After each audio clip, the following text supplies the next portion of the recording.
Yo, what's up guys? Today I was just making this loop because I really wanted to make some kind of bouncy, Sleepy Hollow, Chef G type fast-paced kind of loop, and I thought I'd share it because it turned out pretty well. And then there's some cool tips as well that you could do to help inspire you making guitar loops and bounces and stuff, because putting bounce into your loops is really important. So I laid down some basic drums just to get the bounce. So I was listening to a couple songs and then I got a little bit of an idea of what kind of drums there were. So I got the drums down so I could create a nice bounce to put the melody on top of, and this is what the drums sounded like.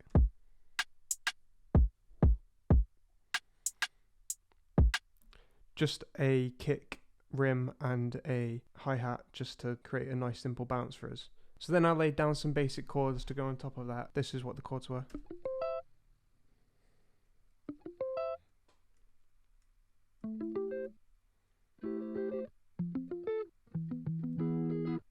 Okay, so I'm gonna pull up my phone camera again and just show you what chords I was playing. So the first chord I was playing was this one, which this is the shape.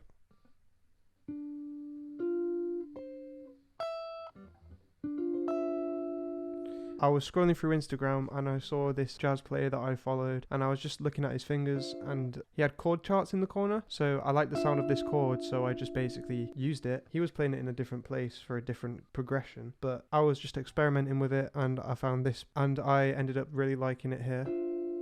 I don't know what the chord is actually called, but I could figure it out. I'll try and find the chord chart for you and put it on the screen. And after that I just played a regular minor 7th chord on the 12th fret. So yeah, this would be A minor 7th if I'm right. So obviously I plucked them out like this. And then I was struggling to find the last two chords that I wanted. So I ended up going with this. And I liked having the strumming in because it, like, I don't know, it just sounded more bouncy to me. So yeah, they were basically the chords that I added. And then I wasn't happy with the bass notes that I recorded because you can't really hear them.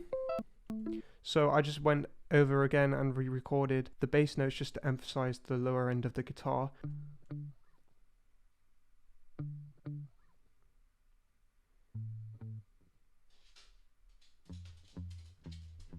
So yeah, I actually played them lower down on the fretboard to add even more bass to the guitar melody so it sounds more full. And then I played in a counter melody and I did it as like a call and response. So obviously you've got the main melody and then you've got this counter melody which sounds like this. And it's the same again. And then you've got... So just simple, basic, not too much going on. So this is what I ended up coming up for the counter melody. But like just really bouncy. Like that, just really basic, just not too much to it. And then for the end part, just to bring it back round to the start, I actually ended up coming up with this.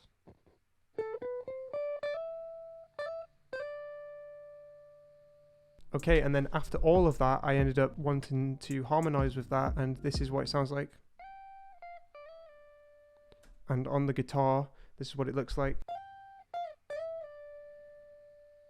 Okay, so that's actually it for the actual playing of the guitar. I ended up adding some effects, which I'll show you now. So I ended up adding halftime, and this basically made a variation in the background, and it was just clicking slower, and it sounded very cool. I just tucked it in the back of the mix of the whole loop. But other than that, I added fab filter just to take out some annoying lows, boost the highs that I liked, and take out some of the highs that we didn't need. Chorus, I just turned the depth down a little bit. I did add effects rack, but I didn't end up liking it, so I muted it. And then obviously reverb on this preset. And then as far as the halftime part of the melody, I just EQ'd the lows out and boosted the highs, and the counter melodies just have an EQ and a reverb on both ones. On the first counter melody, I have panned it slightly to the left, and the harmony, I panned it slightly to the right.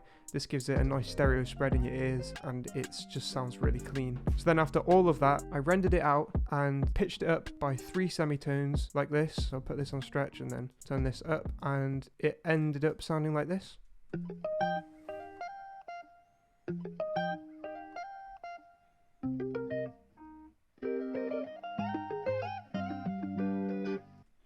Very clean, very nice, and you can hear the halftime part at the back of it just in the background. It almost sounds like a slowed down delay, which is quite cool. Okay, so then after that, I added in a bass from my drum kit on subs. It's called Pluck, and basically just add some extra low ends to the sample.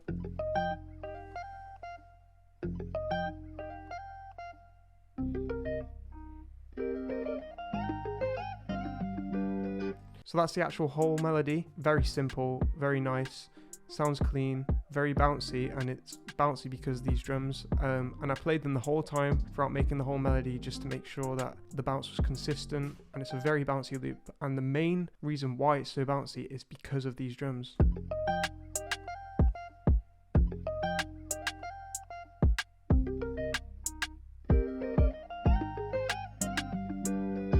So I feel like that will make it easy for the drum maker to add some nice bouncy drums onto it. Anyway, thank you so much for watching. I hope you really enjoyed it. I hope you learned something. Let me know what you want me to do next. Please subscribe, like, comment. Instagram is down in the description, and so is all my kits, including that drum kit. I recently uploaded a loop kit with BL Beats. That one contains a lot of melodic loops for people like No Cap and Ryla Rodriguez, and even some darker kind of loops. There's a lot of variety in it. I suggest you go check it out. It's pretty fire. So let me know what you want to see next, and I'll see you in the next video.